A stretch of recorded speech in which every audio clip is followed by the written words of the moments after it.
అప్పు బాగున్నావమ్మా? ఏం చేస్తున్నావు ఇప్పుడు? నేను బాగున్నాను ఆంటీ. అంటే ఆంటీ ఈ మధ్య నేను ఏది ఫ్రీగా చేయట్లేదు. నేనేం చేస్తున్నానో చెప్పాలంటే 2000 తీసుకుంటాను ఆంటీ. నేనేం చెయ్యాలనుకుంటున్నానో చెప్పాలంటే 3000 తీసుకుంటాను. నేనేం చెయ్యాలో అని మీరు అడ్వైస్ ఇస్తారు కదా, ఆ అడ్వైస్ వినాలంటే మాత్రం 5000 ఛార్జ్ చేస్తాను ఆంటీ. నేను లావ్ అయ్యాను, కలర్ తగ్గాను అని నాకు తెలిసిన విషయాలే మళ్ళీ నాకు చెప్పాలనుకుంటే మాత్రం 8000 ఛార్జ్ చేస్తానంటీ. ఇంకా నేను ఎప్పుడు పెళ్లి చేసుకోవాలి, ఎలాంటి వాడిని పెళ్లి చేసుకోవాలి అని దిక్కుమాలిన సలహాలు ఇవ్వాలంటే మాత్రం 25,000 ఆంటీ.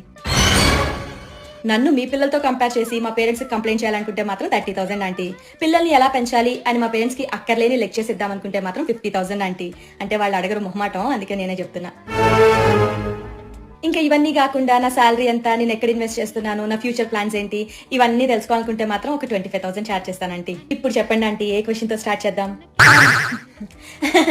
నీ పర్సనల్ విషయాలు నాకెందుకమ్మా? అయినా నువ్వు తెలివైన దానివిలే, ఏం చేయాలో నీకు బాగా తెలుసు. నేను ఉంటాను వదినా, వెళ్ళొస్తానమ్మా అప్పు. మంచిదంటీ.